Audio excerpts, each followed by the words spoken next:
Good afternoon. Hello. We're going to start up the last session of the afternoon.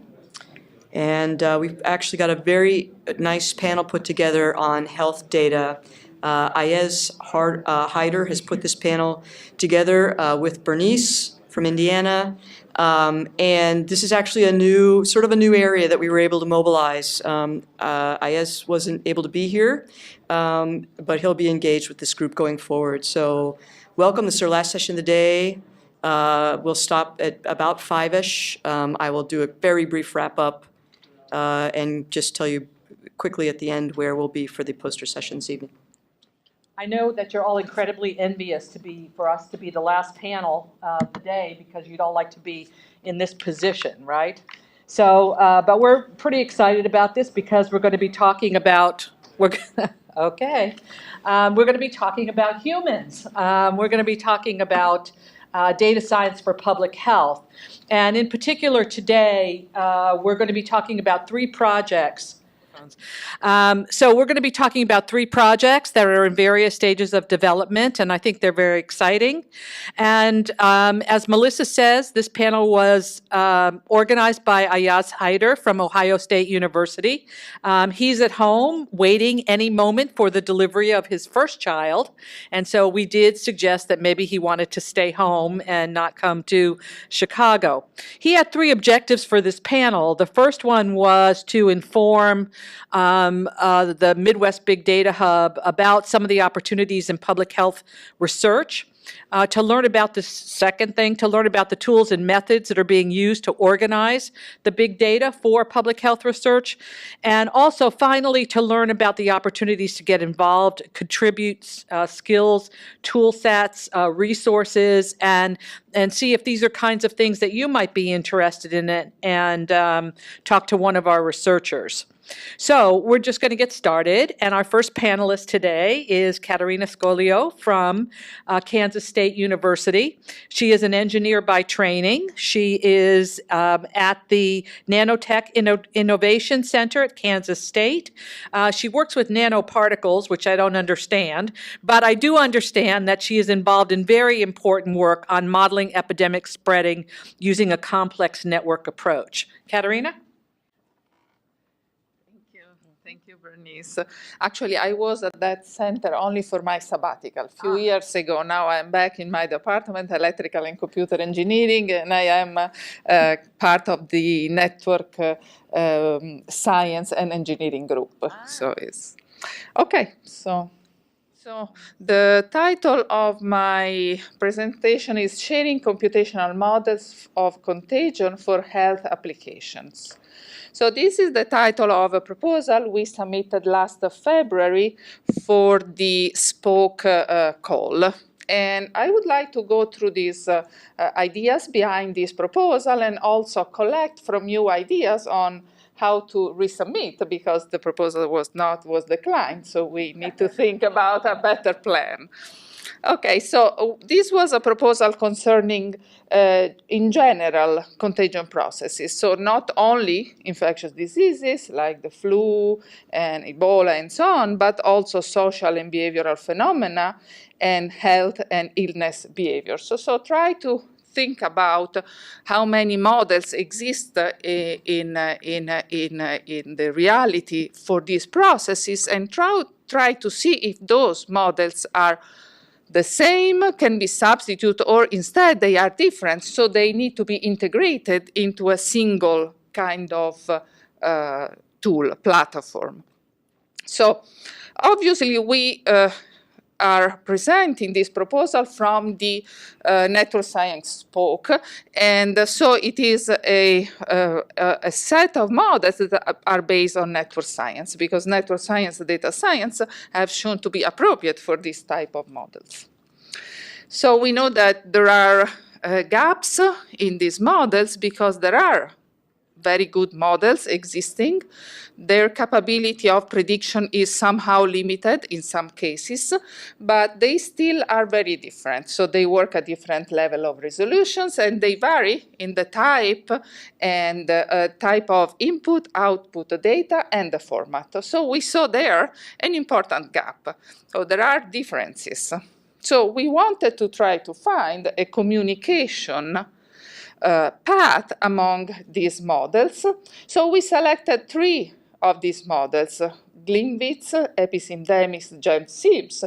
The first one has been developed by Vespignani, Alex Vespignani at Northeastern University, the second at Virginia Tech, and the last one in our group at Kansas State.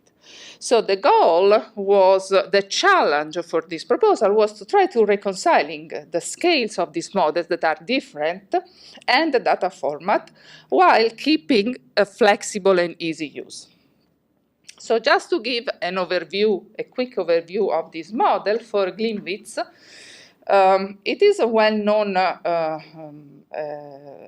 model. It is a client-server software model, and the scale, geographical scale of this model is the global, worldwide epidemic spreading. So you get from this model very beautiful maps that can show, for example, starting from an infectious position in the map, how that infection will spread with time. So it is based on a metapopulation, stochastic, and discrete computational scheme. So it is metapopulation, nodes are subpopulations. And it is a kind of enriched with real-world data on global population, on real-world data on mobility, for long-distance mobility and short-distance mobility. So what Alex's group did was to forecast the H1N1 pandemic, Ebola, and Zika. So this model has been really applied at this level, global level. But then the other model from Virginia Tech instead is a more detailed model, goes down to the level of a network where the node is the single individual. So it is based on data and assumption on the activity of each nodes, and obviously can represent customized behavior and behavior adaptation.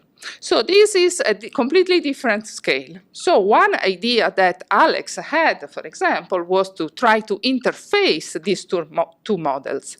His model does this simulation at the global level, but cannot be so accurate as this one. So interfacing these two models could allow a much better prediction. And also this allows for changing some of the characteristics of the behavior of people, so allows for higher flexibility.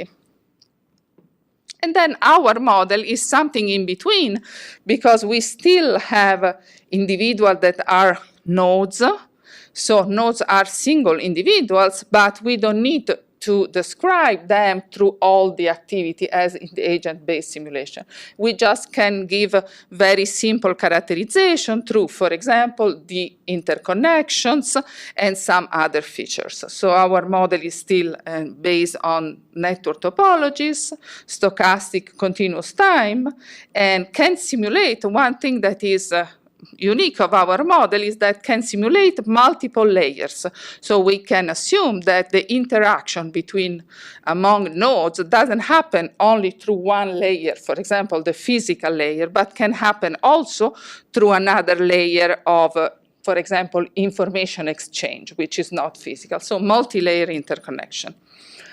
So we use this for evaluation of some sexually transmitted diseases, and I have a few slides about this application. Was some work we did in collaboration with the Public Health Department of San Francisco.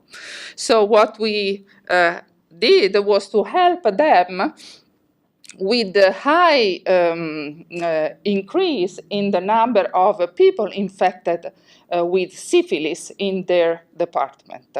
And this very high level of infection was specifically targeting one community, the MSM community in that city. So what they do normally is to collect data on infected people and then ask them to refer all the partners, sexual partners. So that is called partner notification. So they collect data on people and on the partners. So what we were able to do was to build a network with this data. So we realized that On a population of 2,428 people, there was a large connected component that was connecting 953 people. So you can imagine there is a big kind of possibility for some disease to spread in that network. So what we did, and also we noticed that the node degree distribution had these hubs. So majority of nodes had a very low node degree, but few nodes had a very high node degree. So for example, there was a node with tens of partners. So using our model, what we did was to develop an adapted network where we have two levels of susceptibility for nodes. One is the normal susceptibility, but the other is the susceptible alert, which is the state where a person is notified that a partner is infected. So we'll take some preventive actions. And then, taking this preventing action, the probability of transition to the infection state is lower in the model. So what we did was try to compare different strategies to notify the community about the infection state of some individuals. And we saw through these curves here that it is possible, using an appropriate kind of notification strategy, to reduce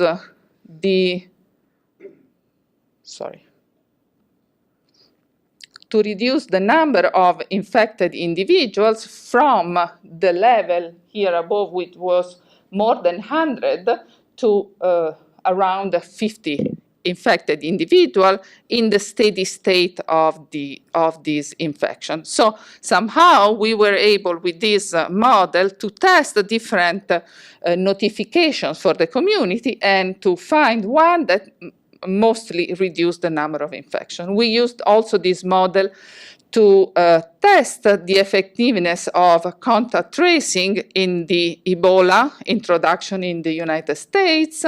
So we want to understand what are the costs, but what are the benefits of contact tracing. So we kind of developed a model for that purpose, where we have now some specific states that are the susceptible or the exposed but monitored, to make the difference between the susceptible and exposed not monitored, because the monitored one are the ones that are following the contact tracing. So we were able to kind of evaluate which type of conditions for that contact tracing were the most favorable to avoid the spreading of the infection. So this to give you an overview of these models and applications. So the goal of our SPOKE project was the creation of the platform for computational models of contagion. So we were a little bit focusing too much on the models rather than on the data. So we were thinking that we wanted to facilitate comparison and integration across models.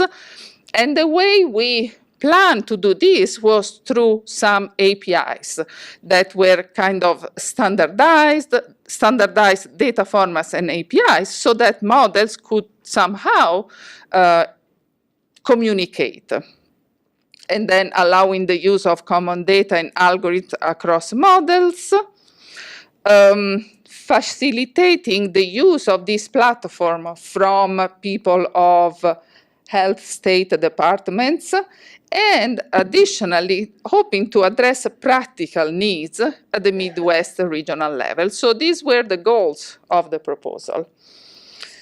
And the expected outcomes were mostly these 3 points: allow this integration, but second, and very important, allow new research questions to be addressed without the need of new data, new models to be developed, and also to provide an environment where a fourth model, because we were considering 3 models, right? But a fourth, a fifth, and so on model could easily be inserted in this platform, so it was kind of flexible and extensible.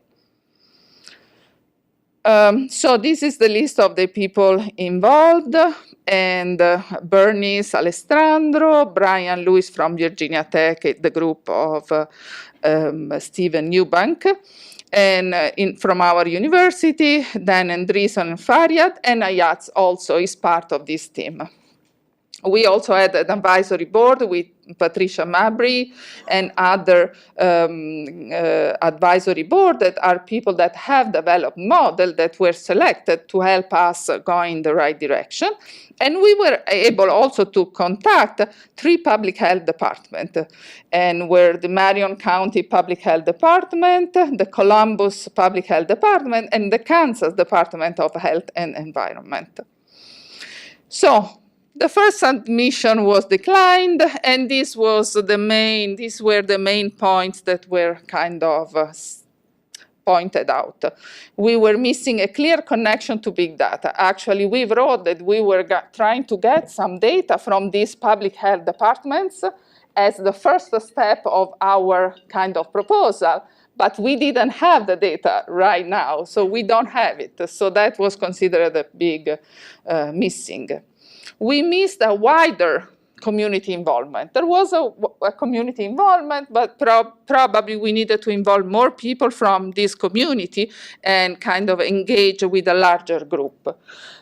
We were not involving enough public health departments, and also we were not good enough to show what was the gain, the importance of this research, what was a case that currently cannot be solved with these models separately, but with this platform may be able to be solved. And then missing a clear description of a general method for model integration. This is a point that is not very clear. For us, was just allowing each model to have standardized API that could be used also by other models. But this was also a comment. So we are kind of developing ideas with Patty, Mabry, and Bernice. And some resubmission ideas are the following. Involve a software integration expert. So we need to find this figure, the software integration expert, and involve presenting more clearly the case of usefulness of the platform. So maybe with a case that we show that each model separately cannot really answer a question, but the platform could. Addressing the big data concerns is very important because I think it's critical. Connecting with more regional public health departments and their needs. And then what else? Maybe other ideas. So we are here, I'm here, also Bernice, to listen from you. And Thank you. Thank you. Good. All right, let me say on this a couple of things. The reason that I got involved in this is that I'm the lead on the Network Spoke in the Midwest Big Data Hub, and I was fortunate enough to have a front row seat as I watched Alessandro Vespiani predict where and when H1N1 was going to peak, and I was actually quite knocked over by the accuracy of the prediction. So when Katerina called us and said she was interested in this, we at the Network's Science Spoke we were sort of the connector, but we need more connections, and that's exactly what the Midwest Big Data Hub is about. And those of you, I met with the epidemiologists at the Marion County Health Department. They were very excited. They don't want models handed to them. They want to be part of the team that works with the data and that can help shape how it is applied in their areas. So if you have a connection to the epidemiologists in your state health department, please talk to Katerina. She'll only be here today. I will be here tomorrow. In fact, I'll be talking a little bit about the Network Science Spoke. So that would be very helpful. And also any other ideas that you have about improving this proposal would be much welcome. And if it's something that you have interest in, we're interested in enlarging the community.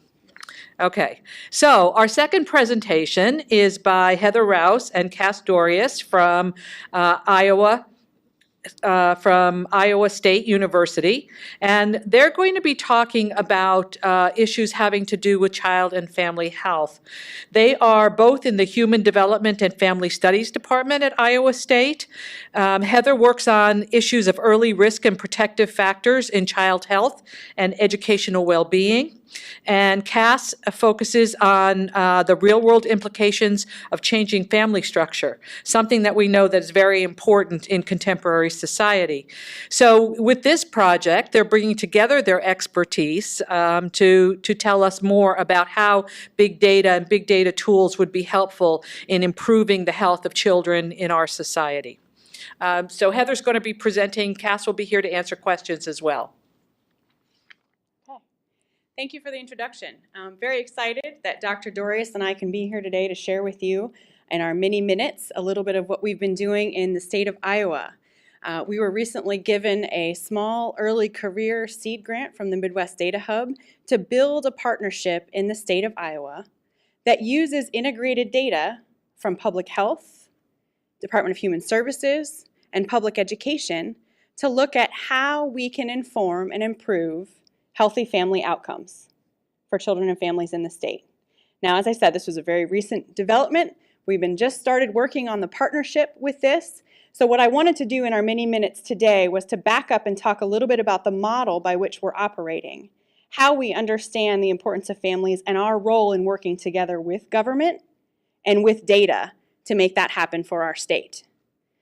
So the backdrop to this is an increasingly complex context for the United States. We're facing increasingly rising healthcare costs. Families are increasingly diverse. We have persistent achievement gaps for young kids, for minority children, low-income children that are not changing. Significant challenges. What this means is that our government needs to be smarter. Our systems need to be smarter, and we need to do more. Unfortunately, when we look at our public policies, what it feels like is a big mess. It feels like we're doing all kinds of things in all kinds of different directions. They're not connected to one another. We're trying to do lots of good things for children and families, but we don't necessarily have a clear roadmap.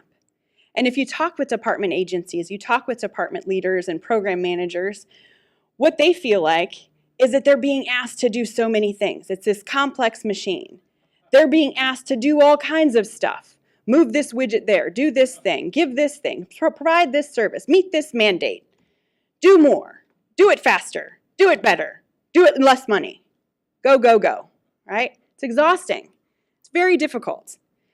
And to make matters worse, we have these systems that are operating as if we're talking about entirely different families. We've got a Department of Health that thinks all they have to do is health.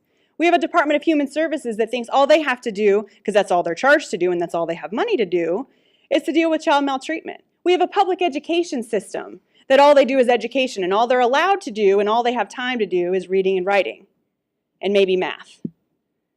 So these systems are doing lots of things, but they're not talking to one another. They're working with the same children and families, but they're not talking to one another. Furthermore, there are these top-down bureaucracies, right? Big systems, executive leaders that have to get things done or they're not going to get reelected, program managers that have to do all the things they're being asked to do, and oftentimes the voices of those people on the ground that are actually doing the work with the children and families does not get heard. So what I want to share with you today is how we're going to harness the power of big data. But big data in this sense being all of the data that these systems are already collecting. All of the data that's being collected on who's enrolled in our programs. Who are they? What are the families that they're coming from? What are their test scores? What are their height and weight measurements when they go to the doctor every time they go to the doctor? How do we use those data? And I want to share with you a smarter model that brings intelligence to that crazy picture of all of the data that we're collecting, that brings intelligence to that. And I'm going to share with you 2 sample stories of how this has been done, and then preliminary efforts for what we've been doing in the state of Iowa, and look for folks that want to help and want to work with us. So this work is built on an actionable intelligence for social policy model. And what this does is creates a sustainable inquiry process where we can ask questions about needs of populations and then create intervention strategies and then evaluate the effectiveness of those intervention strategies. Using integrated data systems as the hub of the system, but then working with the relevant community partners at all levels to make sure that that information is used. So let me break it down a little bit further. What do I mean? Integrated data system. Well, first off, it's a system. It's a system that creates a cycle of information gathering, creating data, using data, talking about the data, sitting down at the table with folks from all of the departments to talk about what are we finding in the data, how are we using the research, and then what are we going to do with it, so that we're actually connecting what our service providers are doing with what we know about what they should be doing. We need to know what they're doing first and know what works so we can then inform that. So it creates a system. It creates a system of dialogue around data, using data. The second piece of it is, what type of data am I talking about? Well, I'm talking about data from our public service systems. Now in Iowa, we're focusing on the three big ones. We're focusing on health, human services, and public education. But there's systems all over the country that include lots of other things like juvenile justice, public housing, behavioral health, earnings data, workforce data. Any public data that's collected can be linked in a system like this. It's low cost because it already exists. The data are already being collected. But the thing I like the most about these data is that they're being collected by the people that actually have the capacity to use it, right? I'm not asking someone about their height and weight. It's actually their doctor who is sitting together with someone who has the power to influence what they're doing with that information or how to inform an intervention. So it's the right people collecting the data as well that have the power to use it. The third piece, and perhaps the most important and challenging piece, is the integration. Now, it's integration with both people and data. So we can create the science. I mean, not that I'm saying that's easy. That is obviously a big challenge as well. But we can integrate the data. The hard part is integrating the people. How do you get folks to come together to speak a common language at all levels, from executive leadership all the way down to the early childhood teacher in the classroom that's working with those 20 kids every day? So this model also creates both a top-down and bottom-up data culture. So getting folks on the ground to have a voice in the executive leadership decision. There's 4 key components. And when I lay these out, while they might feel like they should be linear, you set one up and then another and then another, in reality, these things need to be done all simultaneously so that they can work together to get the end product that we really need. Number 1 is governance. How do you set up a system? So the governance structure for these systems is really important because that dictates how the data can be used. Who is in control of the data? Who owns the data? We've talked some about that today. Who owns the data and what do they say about how it can be used? Now, some governance for these types of data, we have to follow federal regulations like FERPA and HIPAA. Right? We have to follow privacy laws about how the data can be used. They can be used for research, but we have to follow the rules. And we have to follow what the state or municipality wants with respect to how it's going to be governed. We need legal agreements. We need legal agreements between the entities to share the data and between the entity that's created and the research community so we can actually use the data. We also need scientific integration. Now, there's 2 big pieces to this, I would say. There's lots of them, but the 2 I want to talk about right now are data quality and the precision integration. So when you talk about administrative data, right, a lot of you are saying, oh my gosh, have you ever looked at medical claims data? These things are a mess. Yes, I completely agree. Very hard to use for research, but we can bring science to that. We can bring science to those data to figure out what is reliable and valid in them. And the interesting thing about, my experience, I've worked in both Philadelphia and in Arkansas in integrated data systems like these. And the funny thing is, once you start actually using the data and giving people information back about it, the quality improves.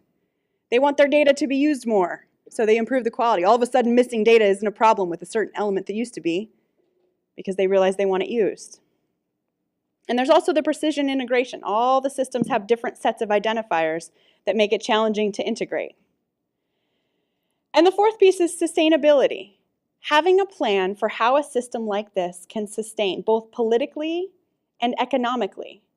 So the systems I'm talking about, sometimes they're situated within universities, sometimes they're situated within public government. And so we need to have a plan for how it's going to be sustained, how it's going to sustain when we have a new governor elected, when we have a new mayor come in, or when the seed funding from our NSF grant is gone. What are we going to do after that? So having the sustainability plan is another key piece of the puzzle. The good news is that there's a national network of systems like this that exist. They all have different foci. They might be looking at homeless veterans and mental health. That might be their topic of interest. But the common things that they have are that they have figured out ways to bring these data together in a legally valid way, in a scientifically precise way, and in a practically relevant way so the data are used for policy work and to improve programs. This Actionable Intelligence for Social Policy Network, the yellow spots here are the sites that are existing. These have existed for years, some of them for decades, and they've been working either at the state level or the municipal level. Those are what we call existing sites. There's also a group of developing sites, and those are the white dots that you see. These are folks that are getting there. They're working on legal agreements. They're working on the infrastructure, but they're not quite there yet. The neat thing about this network, though, already it captures 42% of the US population in these systems. When you've got cities like LA and Chicago and New York that are participating in this, and states of South Carolina, Florida, we can capture a lot of the population. So basically all that says to me is that we've reached critical mass. We know that this can be done. And so we're really fortunate, we're really excited about this idea for Iowa because we feel like we're at a propitious moment to do something like this for the state. Before I get there, I want to share with you two quick examples of how these systems have been used for health policy in the public health arena, one from Philadelphia and one from Arkansas. The first one is from the Philadelphia Policy and Analysis Center. Now this system started about 10 years ago, and I was fortunate to be there when we were just creating it. And it started as a university-based model. The university did all the fundraising, and they built the system. And then they gave it away. It now sits in the deputy mayor's office, and they run it. And the research community works together with them to identify priorities.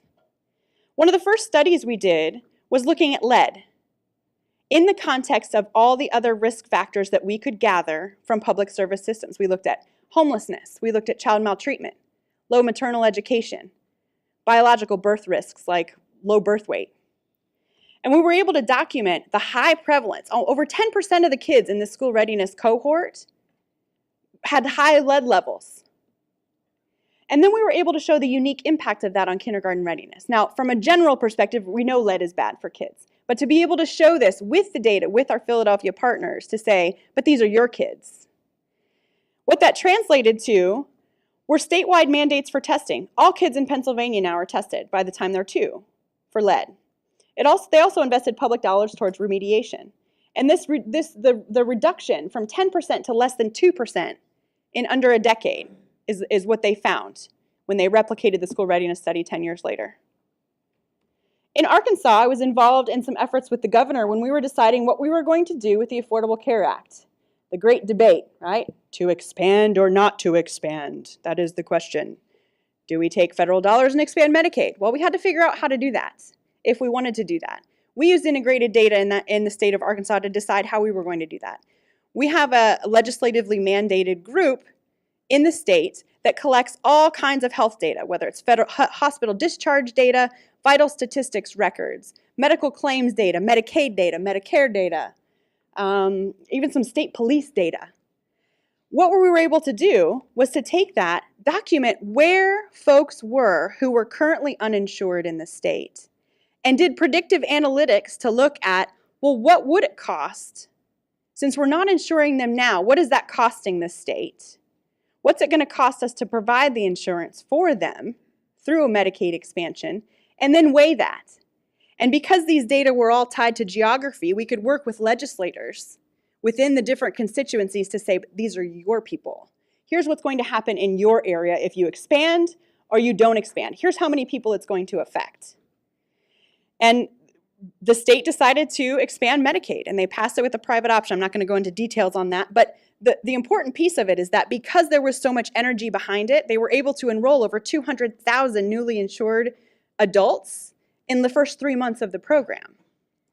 And the results of that were a lot of these adults were younger, they had lower risk than your traditional Medicaid pool.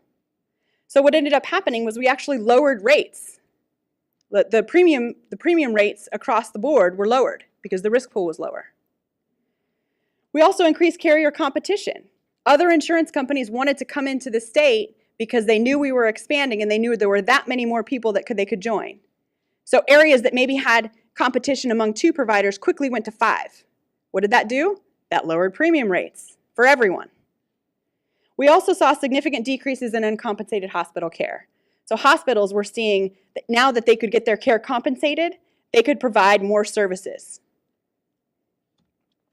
So, learning from some of these examples and from our partners at the Actionable Intelligence for Social Policy Network, we are engaging in a phased approach to develop an integrated data system in Iowa.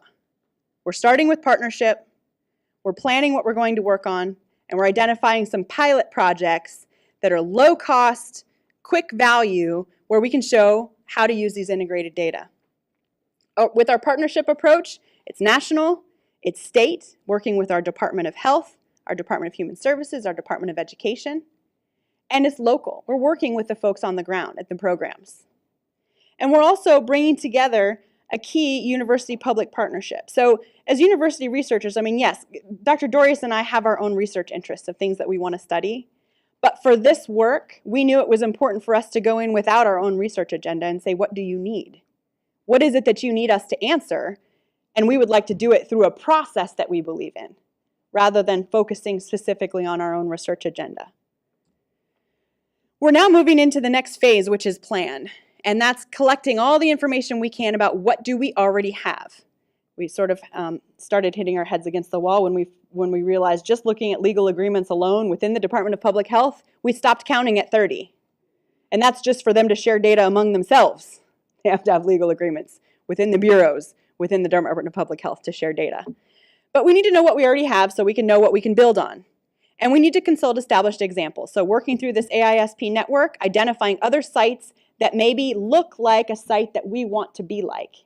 And how did they do it? What are their legal agreements? What are their scientific capacities? And how can they do it? And identifying pilot projects, as I said. What lies ahead? Well, we don't exactly know. We know we have a path. We have a little bit of a roadmap. But we also know there's going to be decisions that are going to have to be made about governance, about what the data system is exactly going to look like. But we're excited. We're looking forward to it. We would love more partners. This is something much bigger than us. And so anyone that's interested or would like to talk with us more, we're going to have a poster this afternoon, and we would love to talk with you about how you might get involved. Thank you for your time.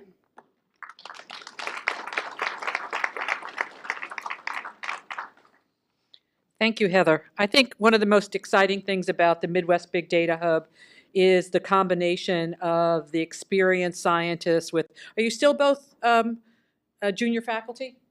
There's our future, and I think that's really stunning to see these people doing this kind of research that really does take us out of the ivory tower, both early in our career and not just after tenure. So I think that's very exciting.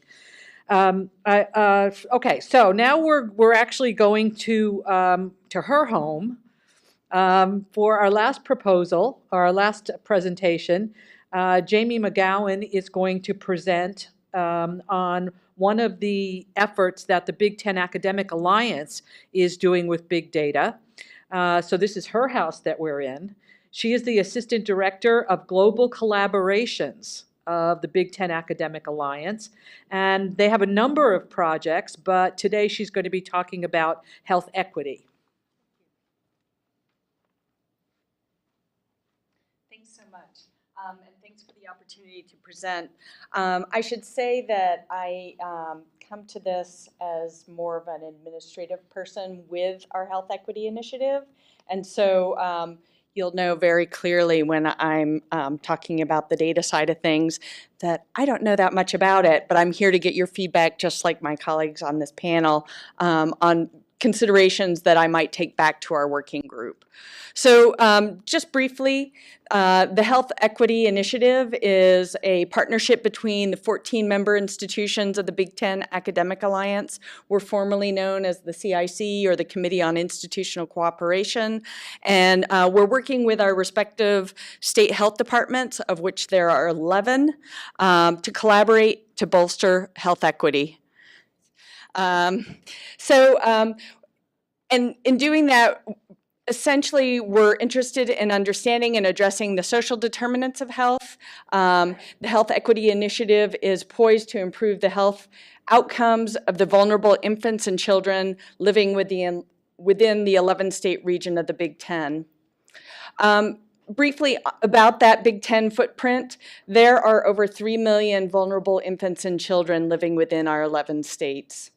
There are 9 Big Ten states that have a higher Black infant mortality rate than the national average. There are 9 Big Ten states that have higher poverty rates than the national average.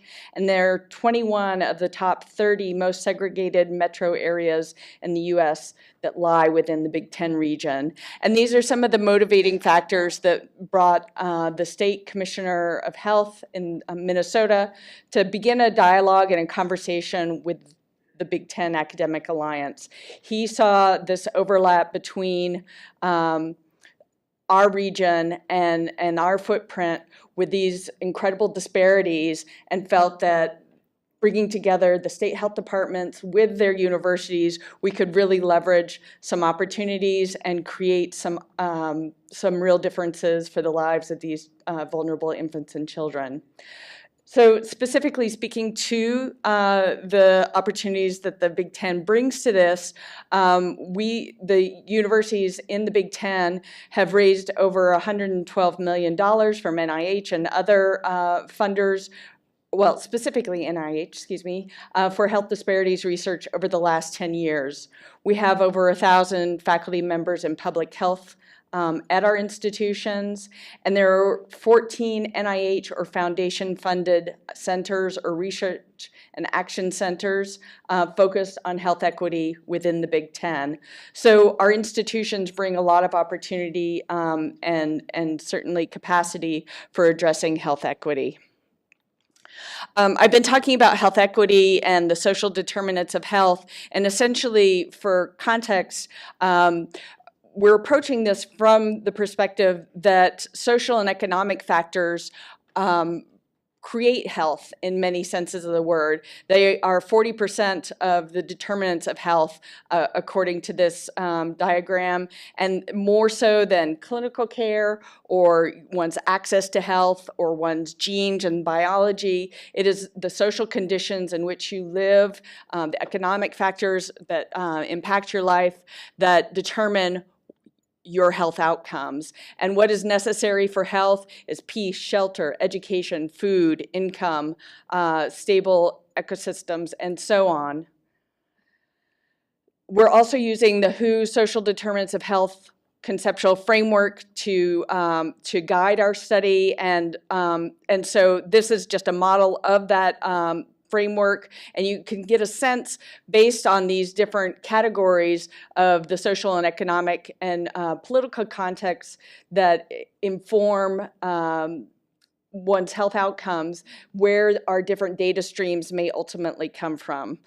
So you have governance and macroeconomic policies, social policies, public policies, one's gender, social class, ethnicity, education, occupation, and so on, which inform one's health outcomes.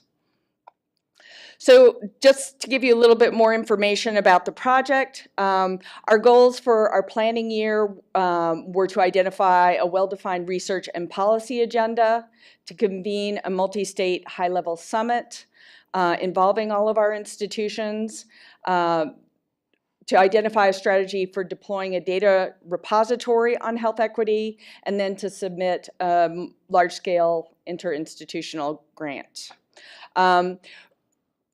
our planning year started in the fall of 2015, and we're still planning at this point. But we secured funding from both the Robert Wood Johnson Foundation and the Kellogg Foundation to support this planning phase. We've visited over 20 participating institutions, including our state health departments and the Big Ten universities. We've built an array of teams. We've explored options for our data repository development. We held our multi-institutional workshop here and our summit here last year. And we formed 4 working groups that are moving our project forward. And we've developed a major proposal at this stage on health equity. Those 4 working groups and our proposal revolve around these 4 themes: a data repository and data analytics initiative, policy analysis, public health systems capacity building, and community capacity building. And so I'm going to talk specifically about the data repository and data analytics initiative. And here's where I sort of delve into what the faculty and the state health departments have envisioned. And it's not my research area, so I'm going to be talking about their ideas and their concepts, but still I welcome your feedback. And I'll take it back to them. So what I would say is they are interested in initiating a data inventory, making existing data available, of course, and then launching a demonstration project.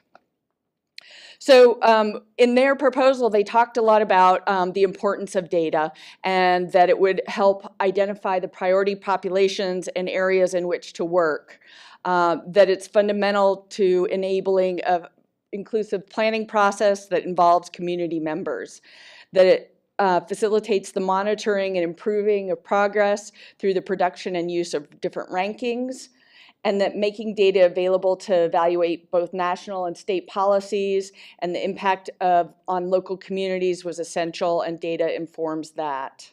Lastly, they indicated that informing translation and policy through outcome evaluations and comparisons across the region was another role of data in this project.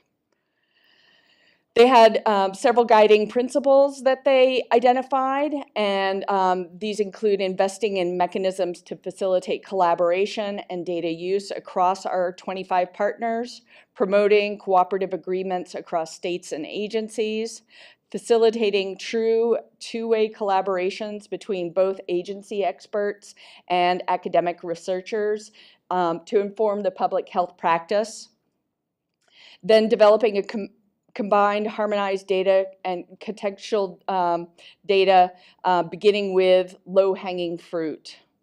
Lastly, they want to develop capacities for greater sharing of data and potential linkages of data to other administratively collected data sets in controlled environments, helping broker agreements between agencies and the state to facilitate collaboration along the lines of what our colleagues at Iowa State were talking about. So their next steps in this plan for the data inventory is really doing the inventory, looking at both individual and aggregate level data, and here's a few examples of what they might look at. Build on an online inventory and an interface along the lines of the ICPSR and other online inventories or interfaces. Populating and updating that inventory, of course, and making the existing data available. The aims of this are really to develop a harmonized and well-developed or well-documented online database of policies, contexts, and average health outcomes for multiple geographies at the aggregate level. And secondly, to enable Big Ten institutions and the state agencies to access this data information on individual children as well, and the contexts in which they live. Regarding the demonstration project, their aim is to provide access to linked data from multiple agencies, education and housing and labor and certainly the state health departments. The thought is that we would turn to the Federal Statistic Research Data Centers, of which there are a number across the Big Ten institutions, And then develop a package of resources available to state agencies and university-based researchers. The data sources would include geographic information, so you could link with contextual information and understand the circumstances in which people live. And obviously, given the sensitivity of individual data, this would have to be a highly secure computing environment. Technical specifications really are to be determined by the technical team, and so our team did not specify anything beyond that at this stage. And certainly if we're going to work with the RDCs, that would be an important determination of their offices. The overall aim is really to stimulate mutualistic collaborations across the Big Ten and across the agencies, and increase the likelihood of major steps being taken so that we can really solve these seemingly intractable problems of health disparities. And that's the Health Equity Initiative of the Big Ten. So, thank you for your time.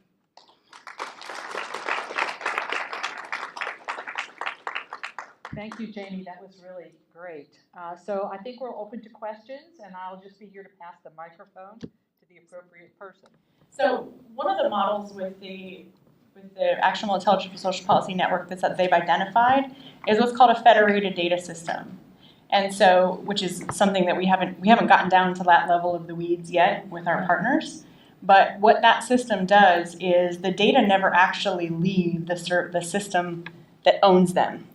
But when there is a data integration project that's approved, when the government says you can approve to integrate them, the data go into this black box, right? Only the people that from the agencies have the key for the box. It gets integrated and de-identified for research purposes, and then that data set is the only thing that's used for research. So when you talk about hacking, the only potential for hacking would be of the systems that exist as they are, right? So it would be that someone's hacking the Department of Public Health, because the data that go into the black box get integrated and de-identified immediately before they're even used for research. So that's one model for how you could do that. Absolutely. One thing that also ties into this is a lot of our partners are really concerned about this issue.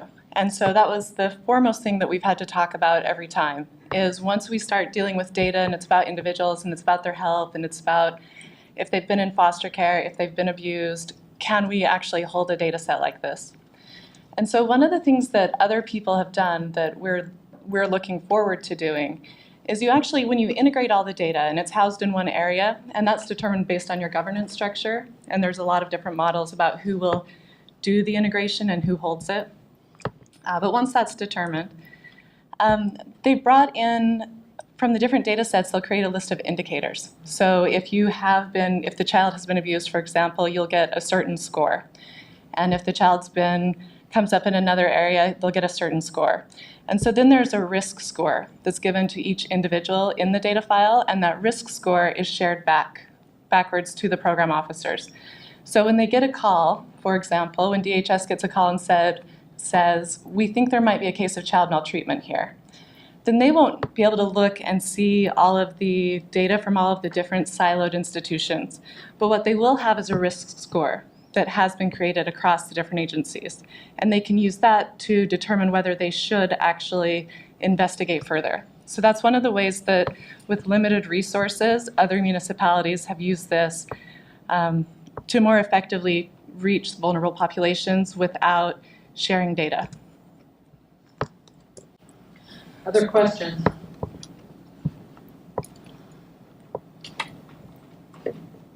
Yes.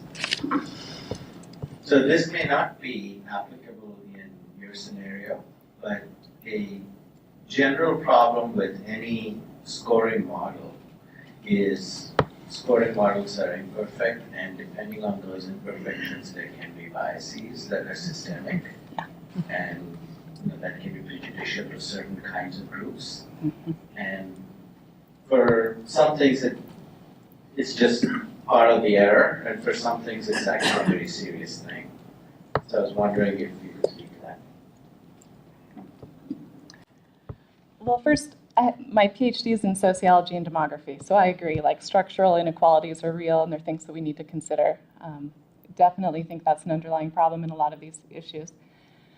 One of the things that they've done to test this, because there will be error, and there's so much error just in the integration itself, because the data are so poorly collected across these different agencies. And so the level of error that you're willing to allow is one big discussion that's not what you're bringing up, but is along that same principle, a really big issue that we should think about. But they've been able to go back and they've, it's very similar to the keynote speaker that we had today talking about they've run these experiments to say, what if the health inspectors were given the data and what if they weren't, what would happen? So they've done the same thing on those calls to DHS about child maltreatment. And they said if they had used the risk indicator, what would have happened? And if they didn't, what would have happened? Where would they be? And what they found is when people use the risk indicators, because when they don't use it based on evidence, even if the evidence might have problems, then they're basing it on gut reactions. And when you base it on gut reactions, it's even worse. So we tend to think that an empirically based approach is going to be better, even though we understand there's human potential for error. Other questions? I know that one of the solutions that they've used in the longitudinal study of adolescent health, which I'm sure you're familiar with, which just recently won the Golden Goose Award from the NIH, which is the opposite of the Golden Fleece Award that Congress gives, is that they dust the data. Can you explain that? Can you explain that? Are you familiar with that? Dusting the data? They dust the data. So Peter Behrman at Columbia. So, I mean, I can try to explain it, but probably not very well. But I did ask him about it. What they do is they change parts of the data that don't affect the statistical outcomes of analyses. Right? So there's sort of random changes in the data so that if somebody did hack into the system, they would be misled in identifying a particular person. So these procedures have been worked out, and it's another thing that can be done. I don't know what the strengths and weaknesses are, but I know that that's what they use in that data set. Yeah, so I mean, I think all of those are very valid, and I think we're all concerned about privacy and confidentiality. And one of the things I just wanted to come back to, the purpose of the type of system that we're talking about is so that program managers and policymakers have data about the people that they're working with. Not that they have individual level data about John Smith and where he's been and what he's been doing, but so that they have real data. They can get real counts of how many children in their municipality have certain types of risks or exposed to certain things or receiving certain types of services. So, we haven't gotten to that level of discussion yet in terms of what our Iowa partners want. But at the end of the day, we do know that they want something that's going to be useful. So we need to figure out a way to bring together the science to make the science valid with protecting the confidentiality and privacy rights of individuals, which is very real, and still make it something useful. I mean, I guess the best thing I can say about it right now is that if 42% of the US exists in one of these systems already, we can figure out something for Iowa as well. There's models out there for how to do that, all different kinds of models, some that include data scrubbing on the research end, or dusting, or whatever I think I've heard it calling different things. But I think those are all definitely options, and it also kind of depends on how much money you have with respect to how much time and effort you can spend on the back end. So. Okay, well, I'd like to thank the panelists again, and thank you for staying for this last session.